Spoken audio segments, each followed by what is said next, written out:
Hey everyone, so in part one of this little mini-series, we talked at great length about water fluoridation. I wanted to get that out of the way first, as it's the most popular conspiracy theory regarding water, as has been the case for decades. But in general, concerns about what's in the tap water go way beyond fluoride. And this is not without rational basis. Water supplies can become contaminated. We need look no further than Flint, Michigan to see that pollution and corruption can lead to a public health crisis. The lead contamination of this water supply has had egregious repercussions, but as serious as such instances may be, and as much as they should remind us to closely monitor any public supply of drinking water and demand appropriate action from politicians to the best of our ability, these are exceptions to otherwise high-quality drinking water in America and dozens of other countries. Running water in the home is one of the most astounding achievements of human civilization. That we can walk up to a sink, turn a knob or raise a lever, and drinkable water pours out of a faucet until we make it stop is nothing short of miraculous. It is the wet dream of any human living prior to the 20th century, literally and figuratively. How did we find ourselves in this privileged position, historically speaking? Since the beginning of the agricultural revolution about 14,000 years ago, when large settlements of people began to emerge, access to drinking water was recognized as a key challenge. Villages formed next to water sources, like rivers and lakes, or where access to water through wells or springs had been found. At the same time, settlements gave rise to large amounts of human waste, and poor waste management reduced access to high-quality water. Water supplies were often contaminated with bacteria, and this gave rise to epidemics, which spread quickly in densely populated areas. Now, fast forward a millennium or so to ancient Rome. The Romans created vast aqueducts to bring in water from springs outside of the city, adding purification tools like filtering and boiling, and this allowed sustained population growth. But it was not until the 20th century that developed societies achieved what had been the dream of every civilization prior: limitless access to pure drinking water on tap.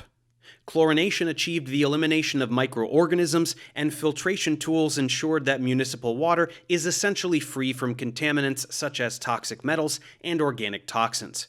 If you live in the United States, you can have access to reports on city water, which is now analyzed to the parts per billion level using extremely sophisticated and sensitive analytical techniques, which have been available only for a few decades.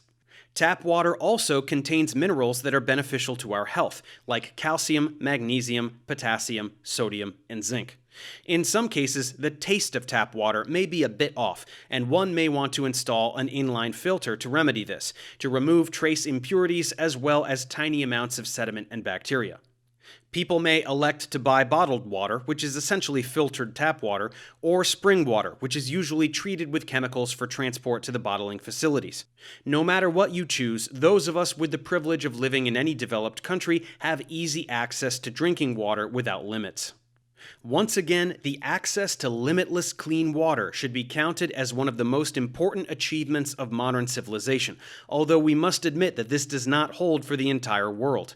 In many underdeveloped countries, it is not unusual to have no access to clean water.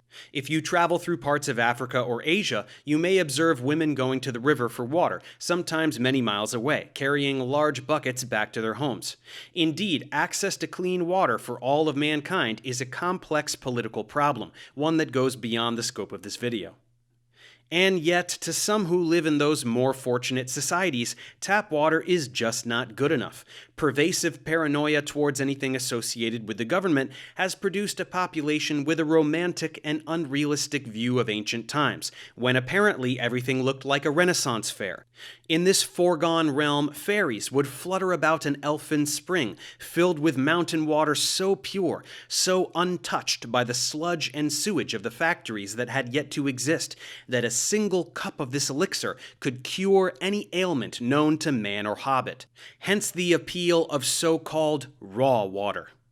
Raw water is a relatively new trend wherein websites will sell untreated spring water, which they refer to as raw or unprocessed, and allege that this is highly desirable because it contains important minerals that are not present in tap water, in addition to lacking unwanted additives, like fluoride, of course.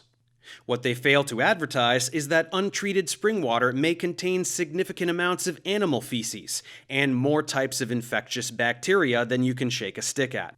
If you enjoy having giardia, by all means, shell out the $15 a gallon for the same water that gave your ancestors diarrhea. Or if you are feeling nostalgic for when your character would get dysentery in the Oregon Trail, this is your chance to roleplay. The only difference is that they didn't have a choice, while you have a much better option in your house, and its dismissal is a slap in the face to the millions of people who would kill to have access to it. Raw water is just another facet of the natural equals good myth that is so prevalent these days. Yes, all that animal poop sure is natural, just like the bacteria that'll make you sick as a dog. The antibiotics that'll get rid of the bacteria and restore your health, those are synthetic though. Go figure. But how can you argue with an image like this? The first time I drank fresh, living spring water, a surge of energy and peacefulness entered my being. Wow, look out, De Niro.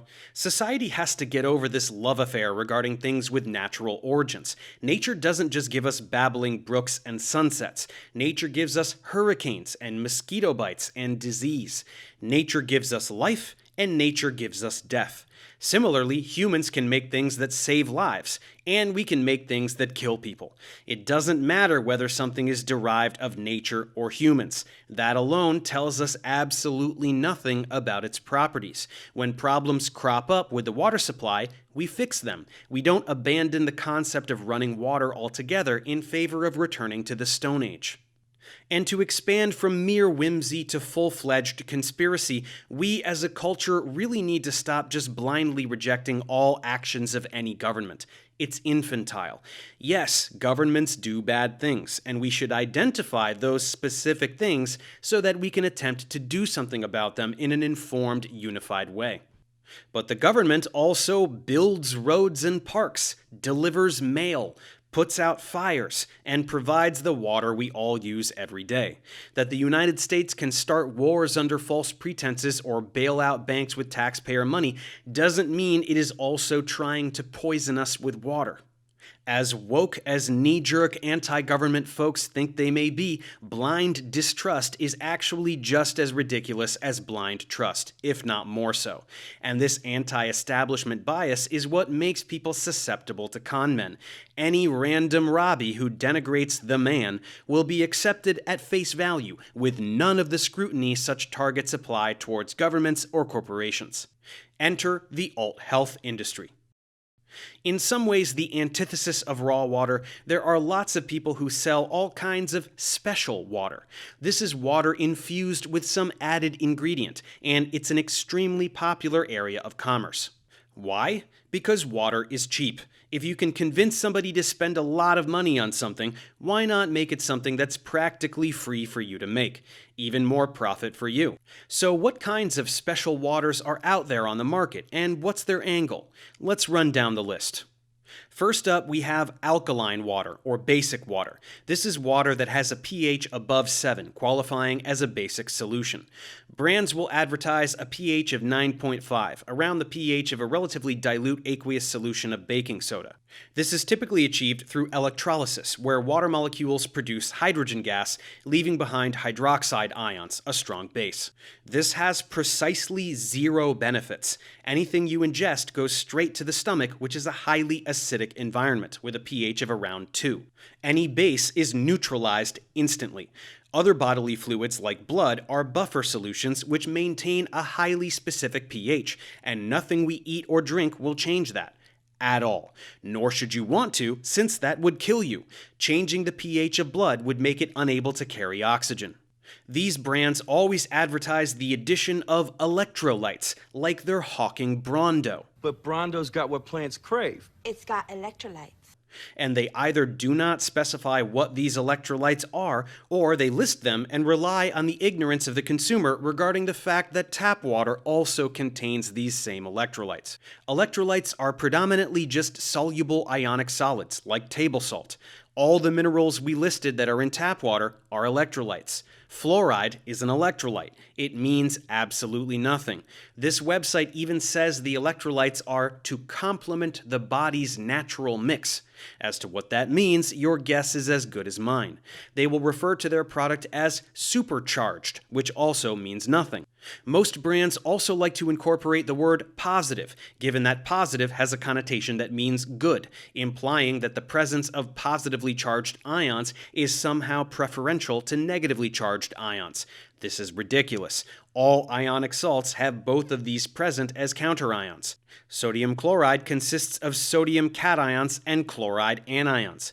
Even if not considering minerals, a solution with a neutral pH of 7 has an equal concentration of positively charged hydronium ions and negatively charged hydroxide ions, while an acidic solution has more hydronium than hydroxide, and a basic solution has more hydroxide than hydronium. So it is actually the acidic solution that contains more of the positively charged conjugate acid of water.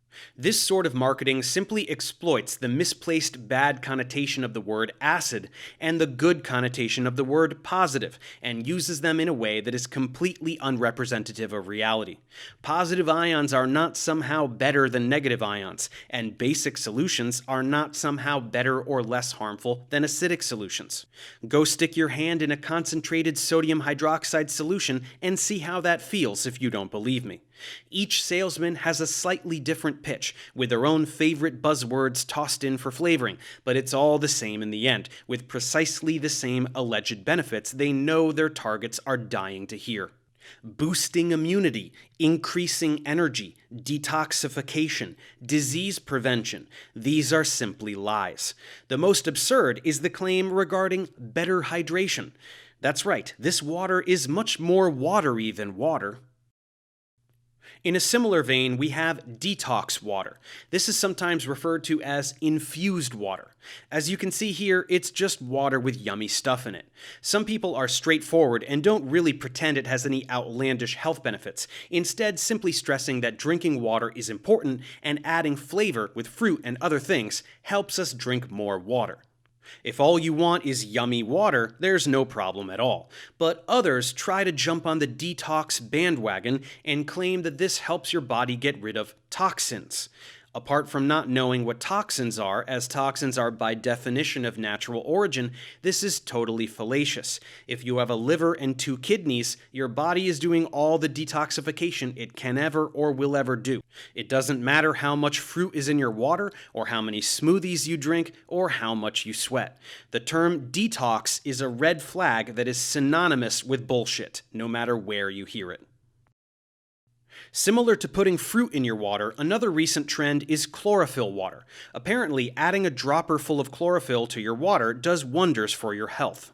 This is basically just exploiting a romantic attitude towards plants and pretending that something involved in the mechanism plants use to derive energy will somehow benefit us, even though we are not plants and do not perform photosynthesis. Never mind that we eat green plants all the time, so we already consume tons of this stuff, we simply digest it. But here's why you should put chlorophyll in your water, according to an expert. It has the ability to counter the negative effects of consuming meat. Sometimes when you overcook meat, it gives off a byproduct that could create some negative health effects. But when you combine chlorophyll, that will help to reduce those effects. It can act as a natural deodorizer. If you have body odor, you have bad breath, you need to be consuming things with higher amounts of chlorophyll. It can act as a blood builder. The chemistry of chlorophyll is literally identical to your own blood, except for your blood has iron, whereas chlorophyll has magnesium. Decrease photoaging, the aging spots from the sun, anti-inflammatory properties, as well as anti-cancer properties. Ulcers. First of all, this guy Dr. Berg is a grade A swindler and will probably get a debunk all to himself at some point. Virtually everything out of his mouth is lies for cash. In this particular video, it's a bunch of totally unsubstantiated and frivolous claims, where he just says chlorophyll does this or that and doesn't even attempt to explain how or reference any science. Occasionally, he'll throw in something he read on Wikipedia to sound like he knows what he's talking about, like how hemoglobin contains iron while chlorophyll contains magnesium, which would be great if he was doing an elementary school science presentation, but instead he's misleading millions of people on YouTube, so the randomly interspersed factoids are dramatically overshadowed by the overwhelming fraudulence. This whole video is just a bunch of vague claims regarding healing properties, which he could say about virtually anything, and does. But people like how it sounds, so they believe him implicitly, and sifting through the comments section of any video like this is one of the most depressing experiences I am aware of. And of course, at the end, we get the big reveal. What's the name of that product he's recommending? Wheatgrass juice powder. Wheatgrass juice powder. And look who's selling it. Pretty hefty price tag, too. I'll deal with you later, Bergie. Next up, we have oxygenated water. This is just what it sounds like, water infused with molecular oxygen gas. This looks like regular water, but it's actually extra oxygenated water. The hook here is that we all know we need oxygen to live, and we need water to live, so if you put them together, what could be better than that? The alleged benefits here involve detoxification, faster recovery while exercising, and enhanced metabolism. Again, all rubbish. Oxygen enters the bloodstream through the lungs, not the digestive tract. One deep breath contains way more oxygen than a liter of the most oxygenated water around, making the product pointless, especially since air is free. Besides, to get all that oxygen into the water, you need high pressurization, and once removed from such conditions, the gas just escapes, like the way your soda will quickly become flat as the carbon dioxide added during pressurization escapes. All gases have a fixed water solubility, so those who claim the oxygen just stays in there are defying the laws of physics. Also, the bloodstream is more or less saturated with oxygen anyway. The amount of oxygen dissolved in the plasma itself is negligible. Oxygen molecules are bound to hemoglobin in circulation, and there are a finite number of hemoglobin molecules with which oxygen can bind. Even when exercising, levels drop to only a hair below saturated, and there is no way that the tiny bit of oxygen that might be absorbed through the GI tract will have a measurable effect. The alveolar epithelium in the lungs is specialized for gas exchange. The intestinal epithelium is specialized for nutrient absorption, not gas exchange. Speaking of exercising, this stuff is obviously marketed to athletes or those who want to perceive themselves as athletic, and any testimonies you hear regarding enhanced athletic performance are either fabricated or plain old confirmation bias. Claims regarding lactate clearance or alcohol clearance as a benefit are similarly baseless. We are not fish. Oxygenated water is of zero use to us, period. Next up, we have hydrogen water. As one might guess, this is water infused with molecular hydrogen gas. What could this be for? We don't breathe hydrogen after all. Well, those who speak its praises claim that it has anti-inflammatory and antioxidant properties. These are specific and testable claims, unlike the usual vague nonsense about increasing energy and slowing the aging process, which are too ridiculous to entertain. As for the anti-inflammatory and antioxidant claims, these actually aren't completely ridiculous. When we typically talk about antioxidants, we are talking about compounds that can terminate the presence of free radicals, which are species with an unpaired electron and are thus highly reactive, interacting with important biomolecules upon contact in harmful ways. Molecular hydrogen does indeed display this behavior and could hypothetically diminish the amount of a class of radicals called reactive oxygen species in an aqueous solution. This could lower the severity of the inflammatory response. More and more studies also claim to see a beneficial effect of hydrogen in treating a variety of pathologies, including COVID-19, although in most of these cases the gas was inhaled and not swallowed with water. Biochemical studies have shown that levels of pro-inflammatory cytokines were significantly decreased by hydrogen gas, though it's a pretty big leap to suggest this benefit is provided by hydrogen water.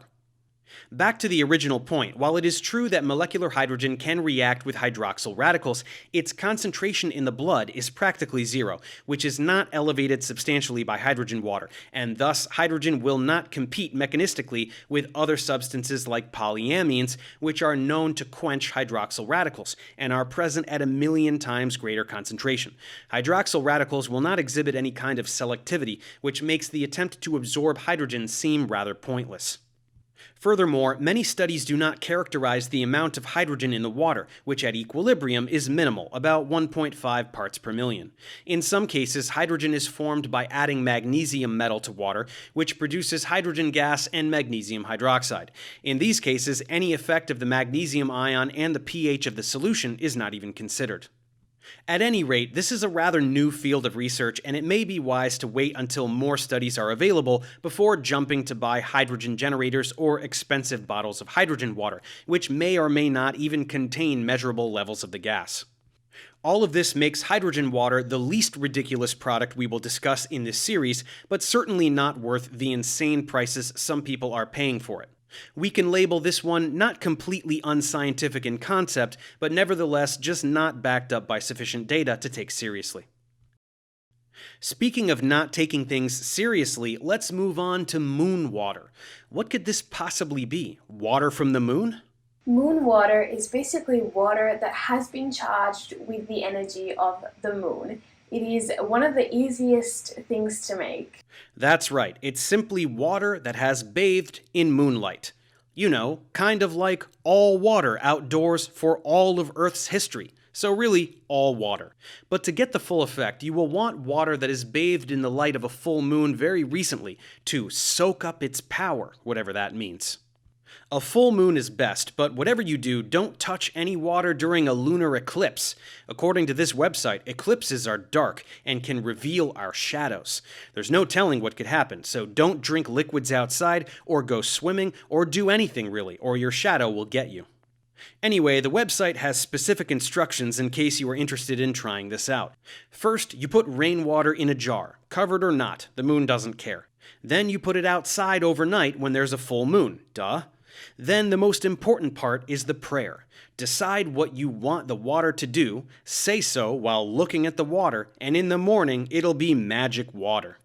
For extra magic, align yourself with the zodiac. Specifically, it says, if you have intentions around love, choose a Taurus or Libra full moon to give your manifestation an extra boost. So if you need to force someone to love you, only specific months are good for making love potions. An optional addition would be placing special crystals on top of or inside of the jar. Then you just leave it there overnight and let the magic happen. And when it's ready, what can you do with it? Well, you can clean, water plants, take a bath, put it in your tea, or clean your crystals, all with that extra kick that only the moon can provide. I'm sorry, I know I sound like a cynical jerk, but this really is just so depressing to me that there are humans who believe this nonsense. I mocked frivolities of this nature for nearly an hour in my quantum mysticism debunk and probably don't need to say anything else here. So check that one out if you need more of this insanity in your life. So that's all there is to say about the enormous fad that is special water. As you can see, no matter what the angle, whether an appeal to the obsession with the all-natural, the guise of cutting-edge science, or just flat-out whimsy, the whole industry is snake oil top to bottom. But we still have some more pseudoscience to get through, so I'll see you in part 3, where we will discuss the properties of water.